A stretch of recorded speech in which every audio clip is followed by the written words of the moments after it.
Hey everyone, Jonathan and Molly here, and welcome back to Savoring the Magic. That's right. So today we are here at Megacon. It is Saturday. It's going to be insane. But you know what? Come with us on this nerdy excursion.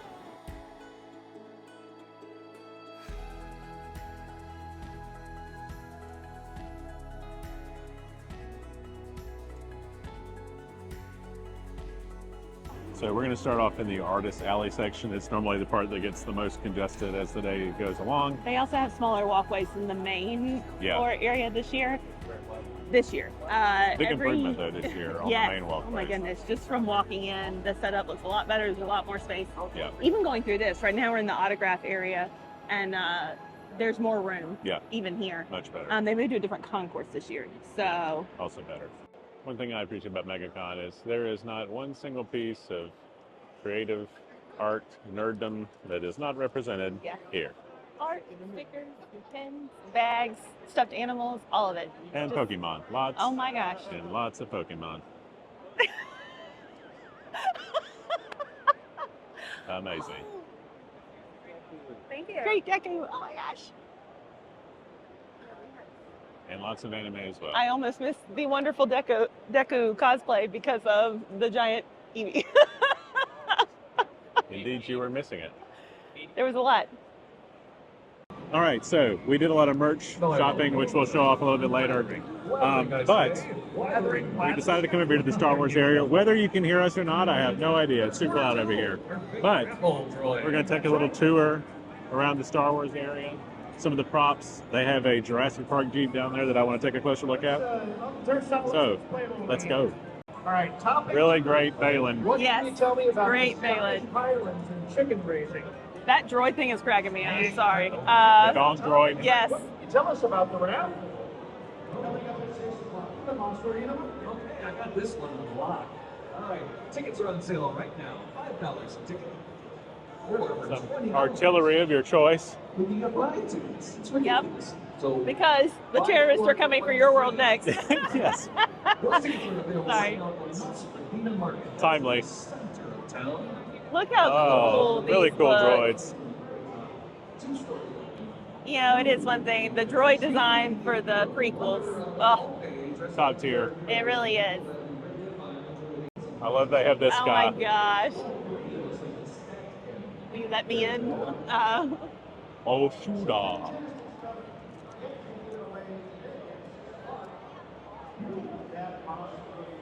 I love they have a lot of the Star Wars Rebels. Yeah, Cameos. characters on the wanted posters. It's so fun. Of course, they have the little Rex. DJ Rex. DJ Woo! Rex. They have a cantina. Yep. Full cantina. We won't be partaking of the cantina at the moment, but it's here. It's cool, And though. Han's here. I mean, Wouldn't sort be. of. Wouldn't be a Star Wars pop-up here without Although Han. it is a little funny to have that beside the wanted poster for Yeah, him. I know. With the "Don't be a Sarlacc." Yeah.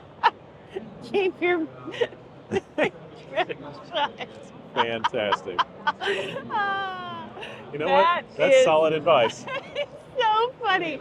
That might become a new phrase I use. I don't know. It might very well. Don't be a sarlacc.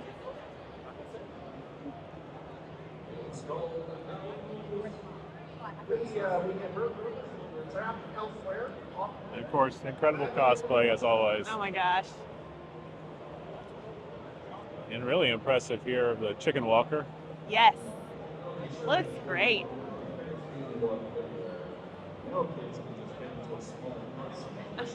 They have some troopers here around. Oh, did you Get your see photo the... with.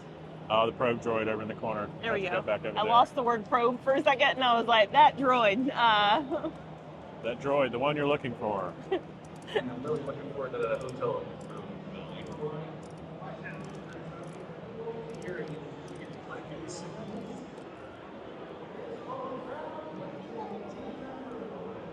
Oh, they have a K2SO as well. Oh, look at the K2.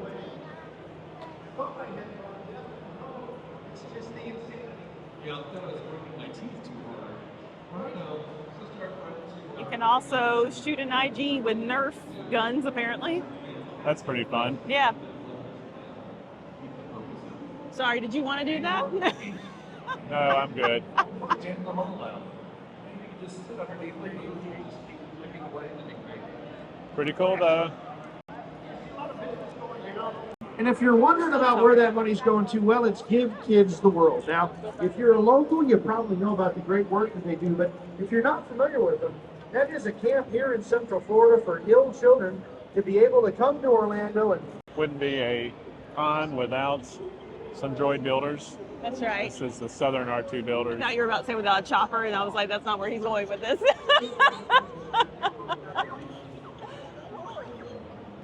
It's pretty awesome from Ahsoka. Oh my goodness, yeah. They have a one with Mickey ears over here.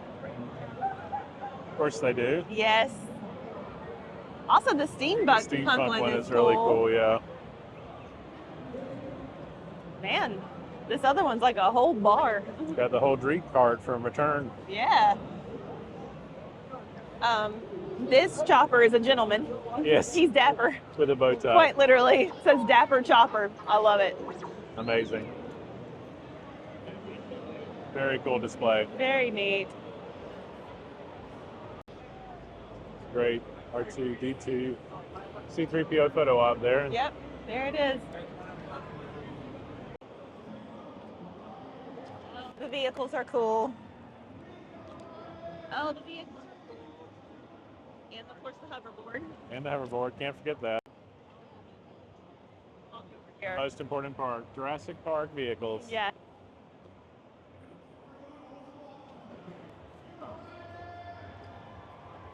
Love it.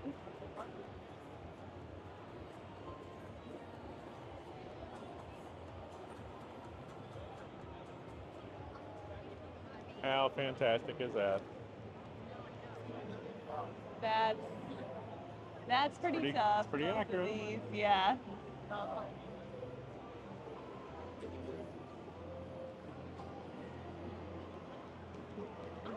buddy. So one funny anecdote about these, any sort of con, particularly Megacon, if you're struggling to spend money, this is where you come. Whole section here has a lot of collectibles. Oh, okay, cool.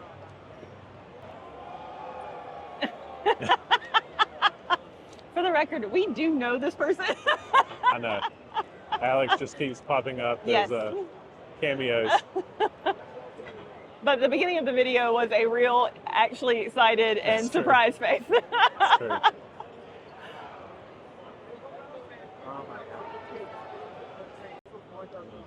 Well, if you can't find a shirt here, I just don't know.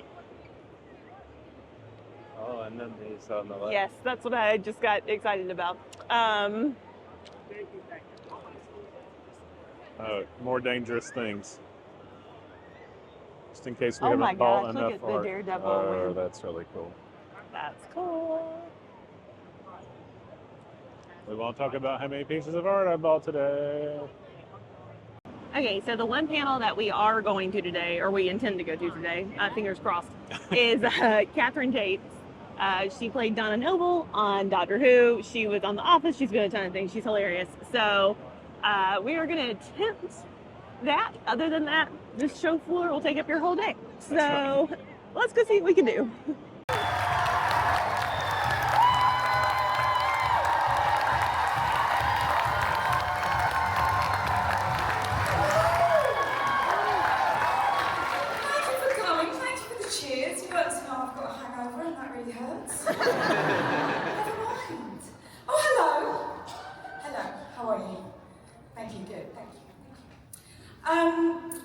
Thank you to Claire. Hello, thank you for coming. To be fair, this is, I'm going to say this is the biggest AA meeting I've attended. Hello, how are you? That's a rather unflattering angle there, sir. That's it. Let's keep those angles up, shall we? Okay. You know, it's like, I don't like to sit. I mean, that's very cool, but I don't like to sit. Oh, what are you doing? Again, terrible angle off. Don't go back. I'm all right for the photos, darling. Right? It's quite,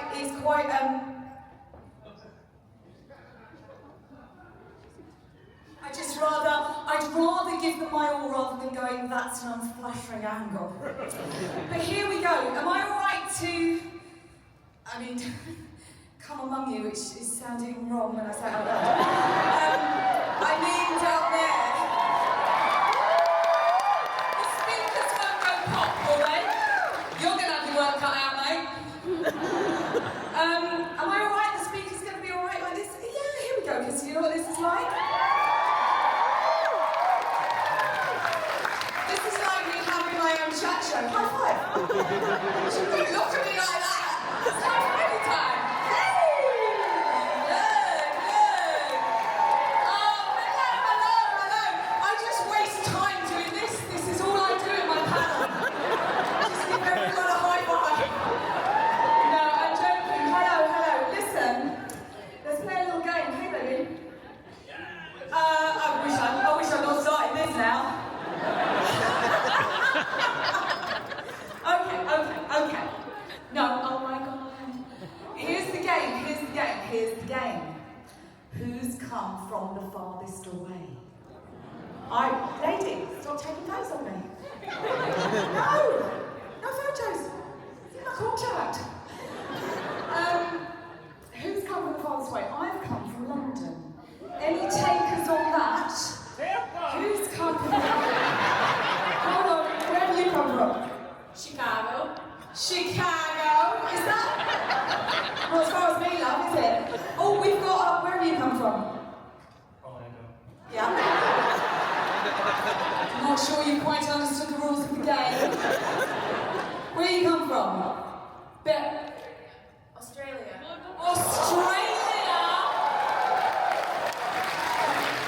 Suck it, Chicago. That's even further than me, isn't it? I mean, I don't know about geography. I think it is. I'm pretty sure I'm sorry, Australia. Just one moment, caller. We have someone raising their hands from here. Don't tell me you just wanted a high five. Come on. Where are you from? Dublin, Ireland.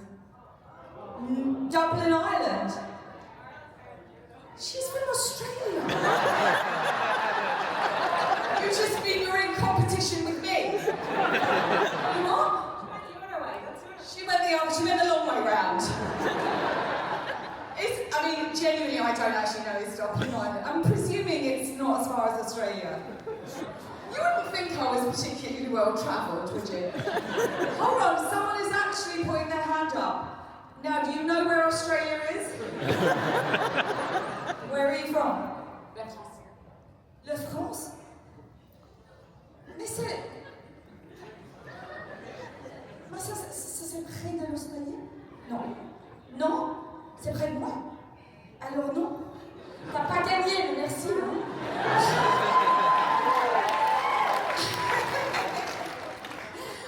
She's from France. She's from Spain, but I don't speak Spanish. I'm joking, I do. I wrote my nose from here. Very, very good, honestly. Any advances on anyone? Has Australia... Come on! Seriously? Where are you from? The Philippines! From the slight ripple of applause that's in the room from the people who know where that is in conjunction to hear Dublin, Ireland or Australia, I'm gathering that's furthest away, is it? Oh, it is! Everyone go, yes! Well, Philippines have got it. If you have got anyone raised the stakes on Philippines, let me know, and then I'll let you talk about Dr. Bloody Who. No, there is still a hand in the air. Who are you and where are you from?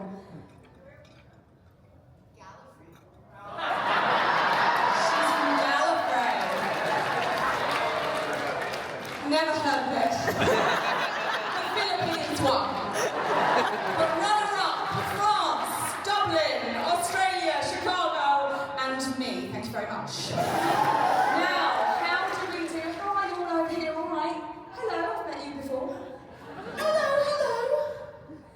Well, how do you ask the questions along here? Oh, here's the other thing. Sorry, before I go, because I ran a bit. Lance. Oh, that's Donna's husband's name. Anyway. Lance, you need to let me know with enough warning when the time's running out. Don't sort of wave, because I'll think you want to ask a question. Literally, you've got to make sure I've said to you, I understand Lance, because honestly, I just ramble on and then I want the doors to shut, we do karaoke, but they only give me a certain amount of time. Okay, genuinely, how do you answer the questions here? Does someone go around with a microphone or do I do it? You do it. Do I? Yes. Do I really? Yes. Is that what the other people who sit up on a chair and do it? Oh no, they have a moderator, don't they? I don't have a moderator, you know why? Because I'm not moderate. I cannot be moderated. Hello darling, I will come back to you. There you go. Question. Now, full disclosure, hold on a minute darling. I loved being in Doctor Who. David Tennant's very nice. That's what you're going to ask me. He's lovely.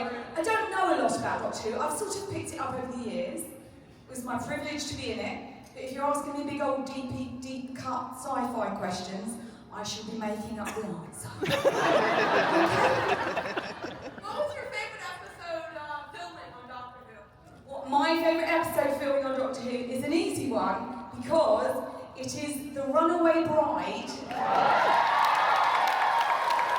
Because it's how it all started. And although every episode was absolutely brilliant and, you know, so exciting and challenging and fantastically fulfilling to film in its own right, The Runaway Bride for me was where it all started, and I had no idea at that time, and I don't think anyone else did, that I was going to come back and be the full-time companion.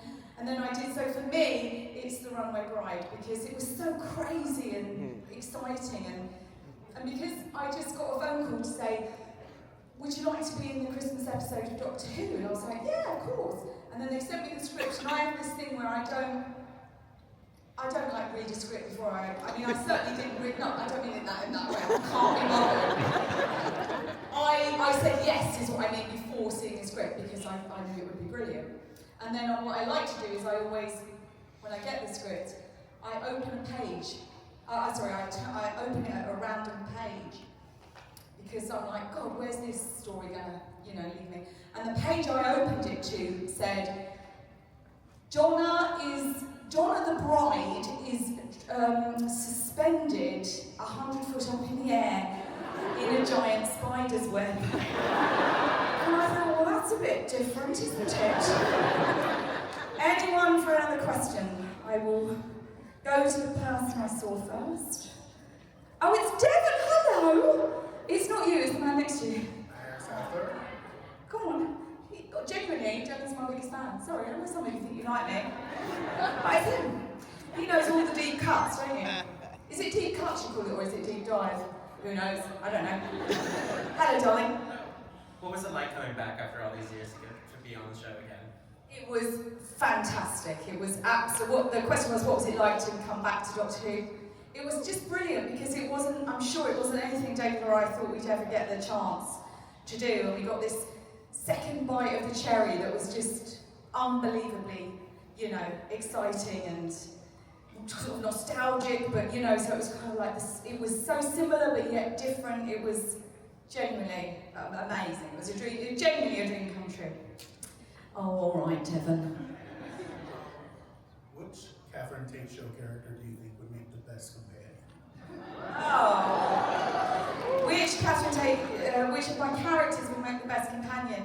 Well, I kind of almost feel, I don't know if anyone knows my teenage character, Lauren. Oh, yeah, thank you. I sort of feel Donna is sort of her grown up, really.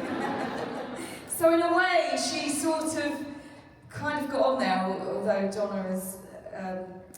Donna is written with far more skill and subtlety. Thank you. Any question? Hello, darling. Can I get a space boy? Oi, space boy. Can you get an oi space boy? Oi, spaceman. There it is. Hello, darling. If you could have been a companion to any other doctor, who would you have done? Yeah, I get this a lot, and I didn't know there were more doctors. But how sweet! No, I do. Well, I think, sort of along the lines of how kind of, do you know the word leery? Not leery. She's a bit leery, you know, Donna's a bit leery, a bit salty, you know, she's a bit like that. I think she would probably made a very good companion in terms of dynamic to Chris Eccleston. I think she'd met that level of dissatisfaction. Here we go. I'm going to come over here. Hello, darling. Hi, my question was, obviously Donna Noble's character is a character that is really symbolic with the fact that she was just a secretary from Cheswick. So did you know how much of an impact that would have when you initially made the character? Because honestly, for me, that was one of the best things about the character, just how it really set up that fact that, you know, anybody can be a superhero. Anybody can be the person that will save the day if they just have that will. I have to agree. You're taking photos of me, mate.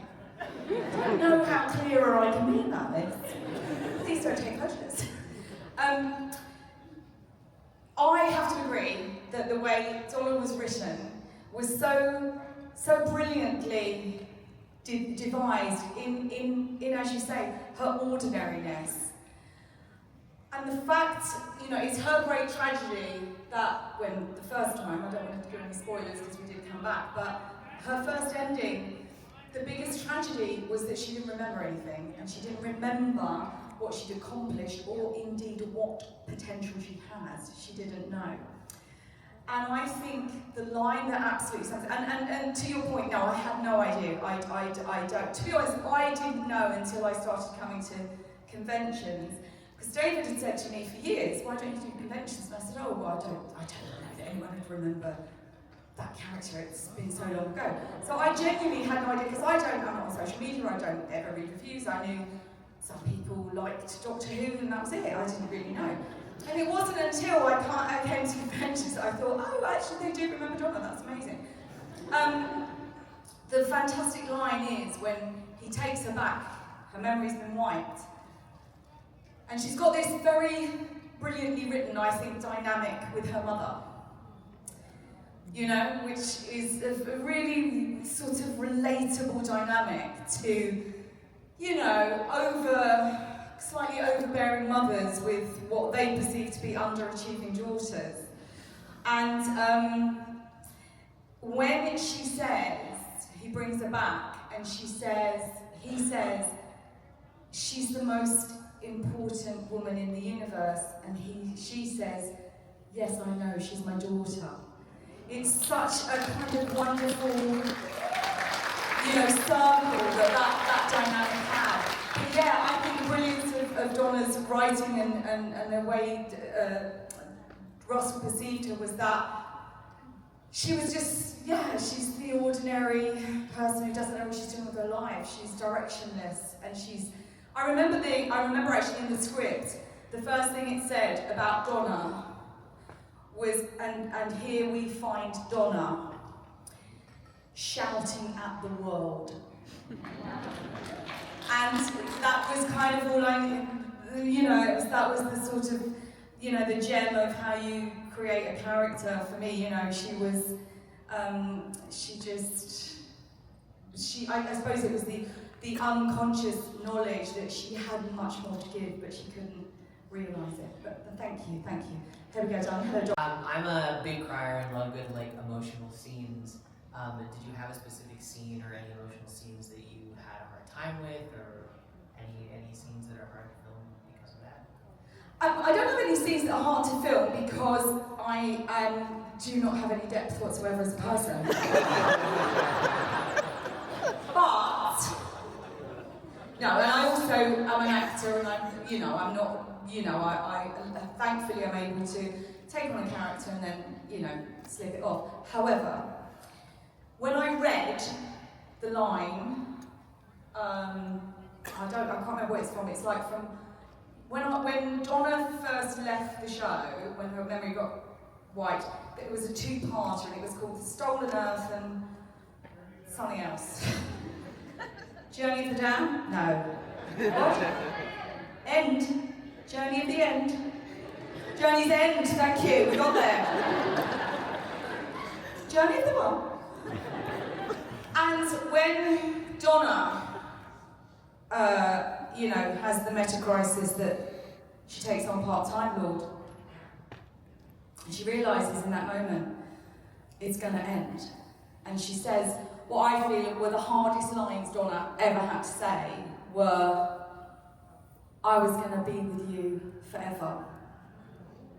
The Doctor and Donna travelling the universe, best friends. And that, to me, that was like, drop the mic. You know, it was so in the heart. And then again, oh, hello.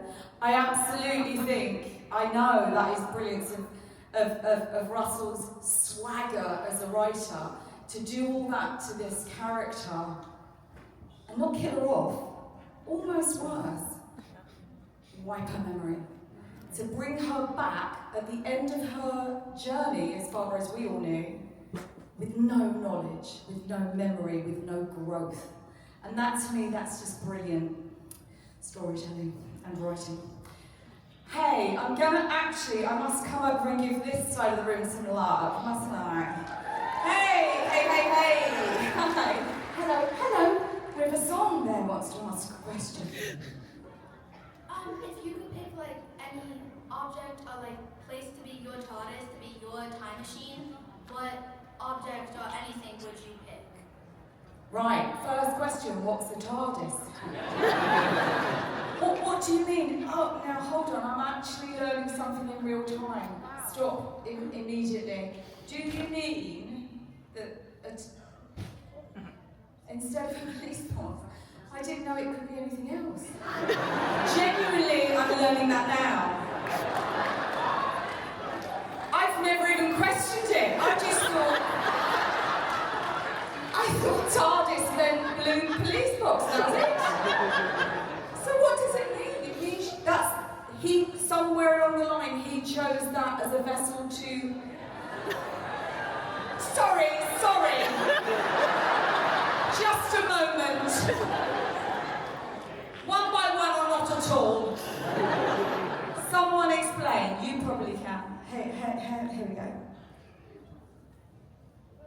So it was like a chameleon device where it can fit into different places and it broke as the police box. Well, listen. So before it stopped as a police box, it was like, what, a McDonald's or something? A silver box. A silver box. Wow, it didn't go too far, did it? It didn't stray too far. That is very interesting. Oh, but your question is, what would I choose? Oh, hold on. So it's anything, or has it got to be box-shaped? Anything? All right. Oh, look, I'm learning new stuff now. This is difficult. If I wanted anything to be my home that flew around in, is that right? Probably my real house. Because all my stuff's there. I will give that some more thought, because I'm sure I've got a more interesting answer. I have. If you could create any type of alien, what would you create for the show, Doctor Who? Interesting. You know what? I don't seriously give it a lot of thought. Lance, have you been holding that up a long time? Because this is the first time I've noticed. This is why you genuinely have to literally come up in front of me and go like that. 20 minutes left. Where has the time gone? Hold on, the question was what alien or monster? Genuinely, I actually think it's been done, and I don't know that I can top this, is I think the brilliance of the idea around, and I'm astonished that I know this, but I do, or even have an opinion about it, the Vashta-Narada. Yeah. Because it's not every shadow No, it's not every shadow. No, it's not every shadow. It's any shadow. Yes! Oh, something I know that you don't. Yes, I thank you. Ooh. The question is, one of the taglines here is united by fandom. And what do I like? Well, I mean, no surprise, I suppose, I like comedy. Yes, can you believe it? You thought it was going to be physics or something, didn't you? I know, because I look like a professor. But it's comedy. It's what? I could be Professor Dollar, I could. Honestly, I love comedy. I love people who make me laugh. I love making people laugh. There is someone at the moment I'm genuinely sort of like, I've come very late to the party of this comedian, but he's so brilliant, and I'm sure if I say, well, I don't know, he might not be comedy fans, but he's called Tate Bargatze. Oh my God. If you haven't seen him, you have to check out his specials. He is so funny. He's not rude, he's not obnoxious, he's not a shock value person. He is genuinely what's definitely one of the funniest people I've seen in a long time, and I think he's brilliant. So that's my fandom. Hey, darling. Hello. So, in my humble opinion, your version of Beatrice and Much Ado About Nothing is quite honestly the best one. If you could take any other Shakespeare play and give it the lovely irreverence that Much Ado got, what would it be? And consider a comedic Hamlet. Oh, very consider a comedic Hamlet. What would I do? I don't really know, to be honest. It's interesting. The Taming of the Shrew is kind of like the blueprint of what Much Ado About Nothing became. It has people tend to sort of stay away from it now because it's problematic in terms of how we treat people. But back in those days, they literally just dragged women around by the hair.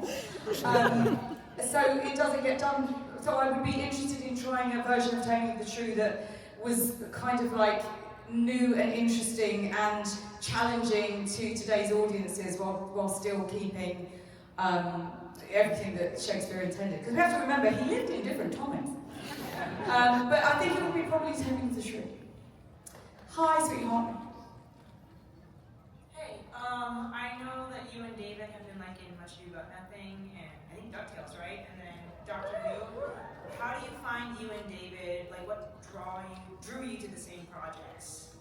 Massive paychecks. We've all got mortgages. No, I joke and I jest. David and I were kind of put together. Where are you going? You're going on stage? Really? What's going on? Are you really? You're going to Switch? Why didn't you come dressed up? One's coming dressed up, one's not. Look at this! Look at the effort she made! No worries, thank you. Please, round of applause, please. Sorry, before I go on, Lance, where are you, Lance? 15 minutes left, okay. What I'm going to do at the end, if there's like 5 minutes to go, we're going to do a speed round where, I mean, if insurance allows, the people that are left with questions just line up across the stage and I will go quickly with your questions and answers. It's good fun, but for God's sake, don't fall down the stairs. We've not got the insurance. Was I in the middle of answering a question, or had I already done it? I was in the middle. What was the question? David Tennant. There we go. Thank you. David and I were kind of put together by someone. Someone had the idea of putting me and David together, and we kind of clicked immediately, which really fed into the dynamic of the Doctor and Donna, And then I think as actors we play off each other very well. He's brilliant. Everything he does is, he's very instinctual. At the same time, he's incredibly intelligent as an actor and feeling. And he compliments me very well because I don't care. There's just some actors you have this kind of shorthand with, and you didn't know it until you literally sort of got in front of them and started speaking. And because when I was doing The Runaway Bride, they asked me to come in and do The Runaway Bride. Normally what you have is a table read, which is the point of it, a lot of the point of it is so you can, it's almost like what they call knocking up in tennis, when you sort of like just do a knock-up with your partner to see how they're going to play, the opponent. And I wasn't available for the table read, so we had no idea how we were going to gel until the first day on screen, on camera. And the first scene we did was in The Runaway Bride. It was when we were on top of the TARDIS had landed and we were on top of, they were trying to get to my wedding and we landed on top of something. And it's sort of the first time they've sort of got to decompress. And he puts his jacket on her and she goes, "My God, you're skinny as a rat." And it was the one about Lance, and there was just "stop bleeping me" and all this, and it just sort of went like that. And that was the first time, I guess, the producers and the writers had ever seen the Doctor and Donna like that. So it was a happy coincidence. Hello, darling. Hello. Tell us how wonderful Bernard Cribbins was as Grandad. The absolute best actor and best surrogate grandfather I could ever have hoped for, not having ever met my own. Thank you. Hi, darling. Other than meeting Agatha Christie, what historical character would you and the Doctor have liked to visit? I would have liked to have met Elizabeth I because she's got the same type of forehead as I do. What was your favorite or most memorable line from Doctor Who? My most favourite, most memorable line is, "You're not mating with me, sunshine." What do you want your lasting impact on the world to be? Ooh, it's going to be 100 years from now, darling. That's a bit morbid. My lasting impact, that I liked hot chocolate. Miss Tate, did you like the outposts? The outposts? I love them. Who wouldn't want a wavered fat? So you're one of my favorite opinions as well because of how you changed the Doctor and shaped his future after you. So my question is, how much of that was dynamic versus scripted, or organic versus scripted? Everything Russell does is scripted. No one veers away from it. We don't need to. He's brilliant. I was wondering, with all your encounters with bugs on Doctor Who, has that ever affected your life with bugs and made you scared of them? Yes, and there's something on your back. If current Catherine could go back in time and tell small Catherine one piece of advice, what would it be? Wear sunscreen. Any place or time that you would like to visit in real life? Yes, I would like to have been what they call the fin de siècle, 19th century. It would be cool. No, it's not the fin de siècle, is it? It's the other one. A long time ago. What's your favorite Doctor other than David Tennant? Again, didn't know there was others, but I'm going to shout out for Matt Smith. I didn't know there was others. Mine's a little bit longer. I think you're brilliant. Are you ever planning on writing an autobiography? And then also, have you ever seen Drunk History? Like, it's a skit show. I think you would be brilliant. All the characters that you do, if you did something like that without the drunk, right? I've been on it. I've been on it. Without the drunk, I teach. Oh, I see. Let the kids see history. See me drunk? Yes, absolutely. It's a lesson to learn. I'm not writing an autobiography, but thank you, darling. I don't drink anymore anyway. Favourite villain? Favourite villain? The one, what, from Doctor Who? Oh, I was going to say Cruella de Vil. I'd have to say Bashton Arada.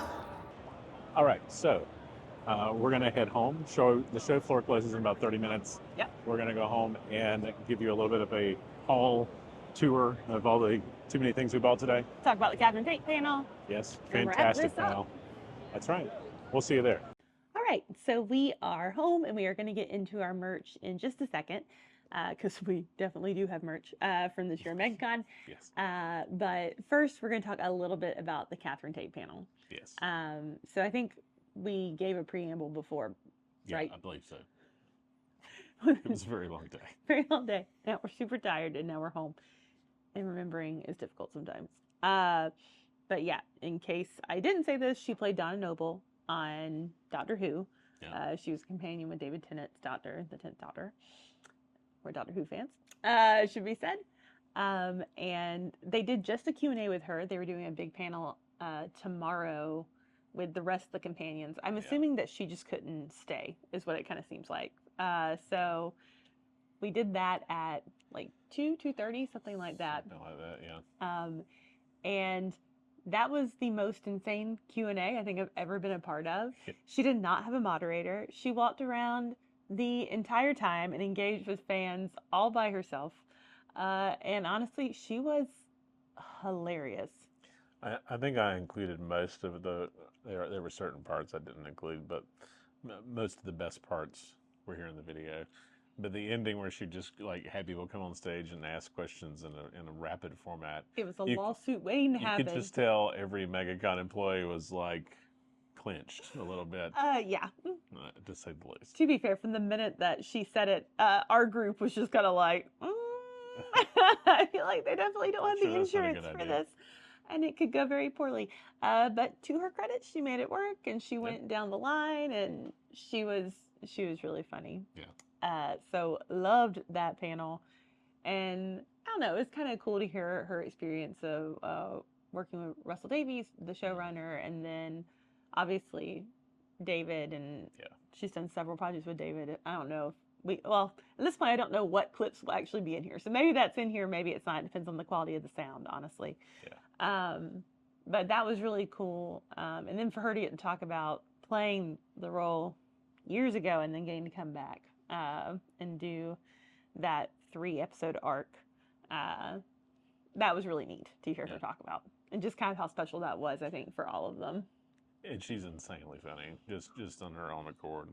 Her stint on the U.S. office is absolutely priceless if you haven't seen that as well. Yeah, so good. She's been in countless things, but things that you would probably recognize her from, though. Definitely The Office and Doctor Who. So most definitely. But yeah, she was great. So now we've said that and reiterated it several times, let's talk about the merch. Let's see the haul. All right, so this is from a vendor called Charmed and Cozy. We actually looked at some of their stuff last year as well. Lots of fun Disney stuff. So this was one of the pins that I got from there. It's a small world, and the little face does indeed move. Very cute. So very cute. And then a Mary Poppins pin. You guys know how much I love Mary Poppins. We literally talked about it in the Festival of the Arts video. And it says, "It's a jolly holiday with Mary," and then her horse moves.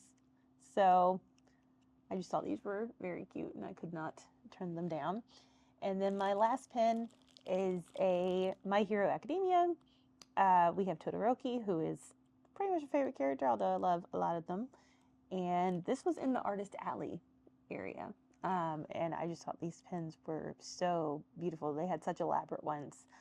This is the only one that I got, but just looks really great. It does. So. All right, so from that same first booth, I got a contemporary pin because, of course, I did. Just 70s-tastic right here. 70s, just beautiful, beautiful styling. Then I got, somewhat keeping on theme, another retro style pin of Tomorrowland. So there you go. That's the pins. And then everything else is artwork. Everything else is artwork. My pile is shorter, I suppose, so you want me to by a fairly large amount. All right, so this was from, I think it's Amorable Art, maybe. I believe so. He had a deal, buy 2 get 1 free, so that was what I took advantage of. So I have the Enterprise. I decided to just represent all the fandoms with my art. So that one, and then I got this one of Kanan and Hera from Rebels that I just absolutely love. And then lastly, another My Hero Academia with All Might and Midoriya, kind of in the shadow of him. Just shout out to that show. Absolutely loved it and just recently finished it. So, or finished what's out. So, yeah, that is pretty much my haul. I have one thing that was a repeat of Jonathan's, which we're going to show in a minute. And then one of the scores is mine, but those are all kind of together at the moment.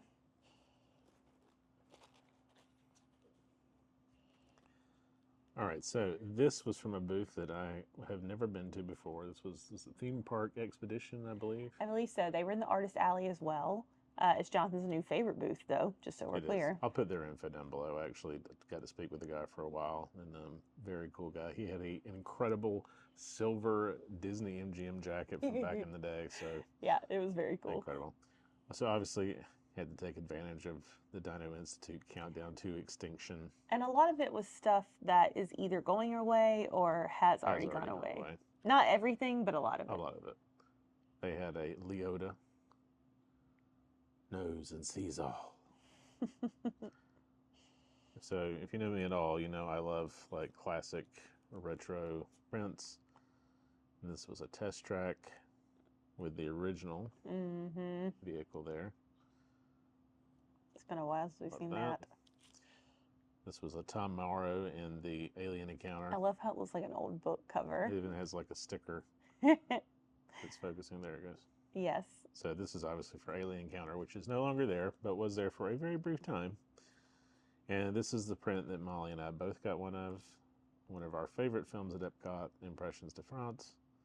Love the styling. Yes. So that is the small prints. Yes. I do have another print from that same booth, but I will get to that. This one is actually a gift, but we love Wicked. And this is, I love these little sheet music where it's been posters. printed. So we have that Once again, one. they had a deal on these as well. So A lot of these were quite a good deal. Yeah. That one. No one wants the Wicked, of course. And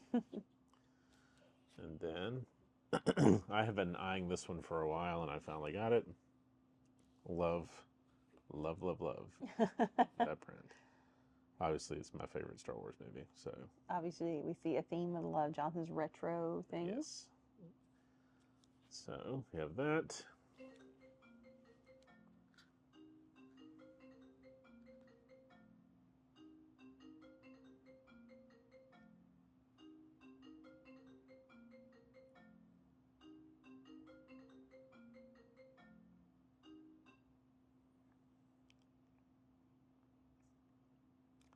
So we have that. Moving along to Star Trek. These were incredibly good deals. I think I paid like maybe $20 for like 4 of these. Yeah, so it was. I love concept artwork, so that was about to happen. Yes. This is another one from the Theme Park Expedition booth. So as you know, we love Muppet Vision, and I love this, how this is set up.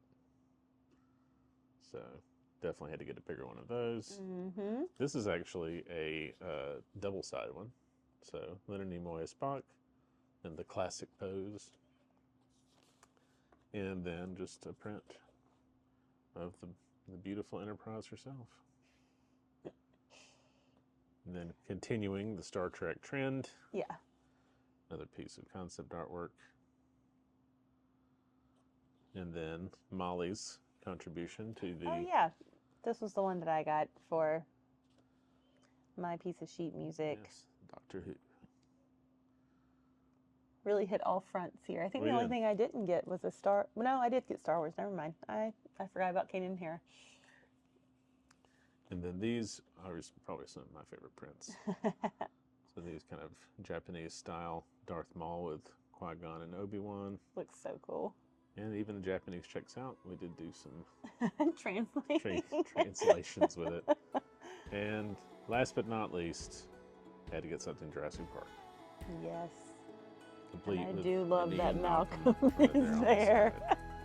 And an Ellie. Yep. So really love these prints. Where will they all go on this wall? No one knows. You might see them in the future, though. So see them very soon. All right, so that does it for Megacon 2025. If you enjoyed the video, be sure to like, comment, subscribe. Let us know what were some of your favorite parts if you've been before, and if you're looking forward to going at some point in the future. But until next time, keep savoring the magic.